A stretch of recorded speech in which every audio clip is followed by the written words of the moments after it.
En e-commerce, on entend parler à longueur de journée d'optimisation, d'expérience utilisateur, c'est le b.a.-ba. Mais imaginez une seconde que le succès de 2025, eh bien, il ne tenait qu'à une seule règle. Une règle cachée que quasiment toutes les marques ignorent. Elle se trouve dans le format de contenu le plus puissant qui existe aujourd'hui.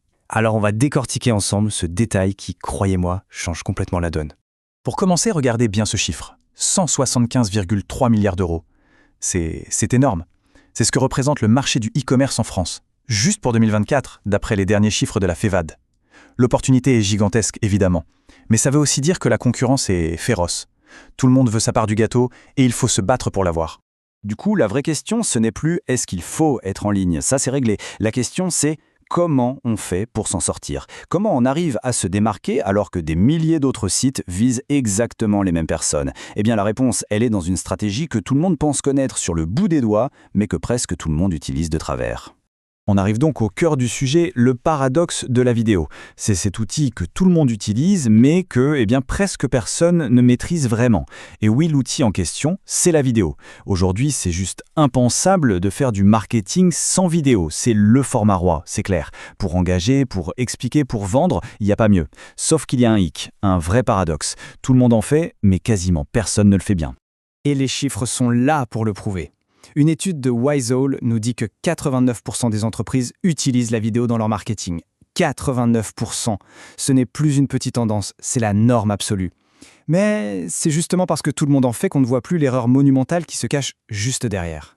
Et cette erreur, la voici en un seul chiffre. Attention, 96,2%. Ce chiffre, il vient d'une analyse énorme sur plus de 49 000 vidéos. Et il veut dire une chose. 96,2% des marques se plantent complètement sur le format de leurs vidéos. C'est juste incroyable.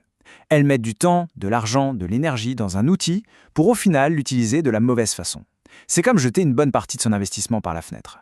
On y vient, la durée idéale révélée, ou ce que nous apprennent ces fameuses 49 000 vidéos. Alors c'est quoi cette erreur dont on parle? En fait, ça tient en un seul mot, la durée. C'est tout, c'est là que tout se joue. Une étude vraiment colossale, menée par Adilo, a passé au crible presque 50 000 vidéos de sites e-commerce. Le but était simple, trouver la durée parfaite, celle qui maximise et les vues et l'engagement. Et franchement, les résultats sont sans appel. Ce que l'étude nous montre, c'est qu'en fait, il n'y a pas une seule durée magique. Ça dépend de ce qu'on veut faire. Si l'objectif, c'est juste d'être vu par un maximum de monde, de faire de la notoriété, alors là, il faut faire court, entre 90 et 120 secondes. A l'inverse, si on veut s'imposer comme un expert, vraiment éduquer son audience, il faut du temps, plus de 7 minutes. Mais pour le e-commerce, le but c'est un peu un mélange des deux, non? On veut être vu, mais on veut aussi convaincre. Et pour ça, le point d'équilibre, il est ailleurs. Et ce fameux équilibre, ce sweet spot, le voici, entre 3 et 4 minutes. C'est là que la magie opère. C'est le compromis parfait. Avec ce format, on obtient le deuxième meilleur score en termes de vues et le troisième meilleur en termes d'engagement. En gros, c'est assez court pour que les gens ne décrochent pas, mais c'est aussi assez long pour qu'on puisse créer un lien, apporter de la vraie valeur. Et le plus fou dans tout ça, c'est que c'est pile ce format que les 96,2% des marques n'utilisent pas. Et pour qu'on se rende bien compte de l'impact, l'étude a calculé le coût d'une seule petite seconde. Accrochez-vous bien. Pour chaque seconde en trop ou en moins, par rapport à cette durée idéale, on peut perdre environ 123 vues. 123 vues pour une seconde. Alors imaginez quand on se trompe de 30 secondes, d'une minute, faites le calcul. On comprend vite l'ampleur des dégâts sur une campagne entière. Ok, passons à une autre dimension, l'intention derrière la tactique. Parce que au fond, cette histoire de durée, ce n'est qu'un symptôme. Ça nous montre quelque chose de beaucoup plus profond, un décalage énorme entre ce que les marques font et ce que les clients attendent vraiment. La vraie question, ce n'est pas combien de minutes, c'est pourquoi cette durée et pas une autre. Qu'est-ce que ça dit de notre compréhension du client? Et ce décalage, selon le Beimar Institute, on le retrouve absolument partout. D'un côté, à ce que les clients attendent, que ce soit fluide, simple, sans prise de tête. De l'autre, la réalité de beaucoup de sites e-commerce. Une expérience sur mobile jugée médiocre, des paiements qui sont un vrai casse-tête. L'erreur sur la durée des vidéos, en fait, c'est juste un exemple de ce problème plus large. On oublie de se mettre à la place de la personne qui est de l'autre côté de l'écran. Écoutez bien cette phrase, elle vient d'un participant à l'étude et elle résume tout. J'aurais aimé voir de vraies personnes utilisant le produit. Pas forcément un avis, mais depuis Instagram ou autre chose. C'est tellement parlant. Cette personne, elle ne demande pas une pub léchée, parfaite. Elle veut voir de vrais gens dans la vraie vie. Elle veut de l'authentique, de la preuve que ça marche. Elle veut pouvoir s'imaginer avec le produit. Et pour transmettre ça, il faut, oui, un peu de temps, mais il faut surtout la bonne intention derrière. Et cette attente, cette recherche d'intention, elle va bien plus loin que la simple utilisation d'un site. Les chiffres de HubSpot et de la Fevad le montrent clairement. Aujourd'hui, on attend des marques qu'elles s'engagent. 63% des Français veulent mieux consommer, donc des pratiques éco-responsables. 80% de la Gen Z veut des marques qui soutiennent des causes. Et la transparence sur les prix, c'est la base pour 86% des acheteurs B2B.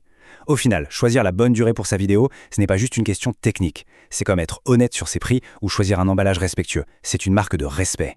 Bon, maintenant, comment on fait concrètement? Voici quelques clés pour 2025. Un petit plan d'action pour vraiment devancer la concurrence. Parce que l'objectif, ce n'est pas juste de se dire « Ok, à partir de maintenant, on fait des vidéos de 3 minutes 30 ». Non, l'idée c'est de comprendre la logique derrière tout ça et de l'appliquer intelligemment. Et ce plan d'action, il est super simple. Il tient en 3 étapes. Première étape, définir l'objectif. C'est la base. Qu'est-ce qu'on cherche à faire avec cette vidéo? De la notoriété? De l'engagement? Éduquer? Il faut que ce soit clair. Deuxième étape, calibrer la durée. Une fois que l'objectif est clair, on choisit la durée qui correspond, tout en gardant en tête ce fameux point d'équilibre de 3-4 minutes qui est souvent le plus malin. Et enfin, troisième étape, et c'est la plus importante de toutes, penser avec intention. C'est-à-dire appliquer cette même logique à toute l'expérience client, du design du site jusqu'aux valeurs de la marque. Et pour finir, une petite question pour la route, pour regarder un peu plus loin. On a passé tout ce temps à parler d'optimiser pour des humains, mais et si demain, le client, c'était une IA? C'est ce qu'on appelle le commerce agentique, l'idée que des intelligences artificielles feront bientôt les achats à notre place. Là, la question change du tout au tout. Comment on optimise pour un client qui n'est pas humain? La réponse sera sans doute dans la clarté, les données ultra précises. Bref, la bataille de l'intention, elle ne fait vraiment que commencer.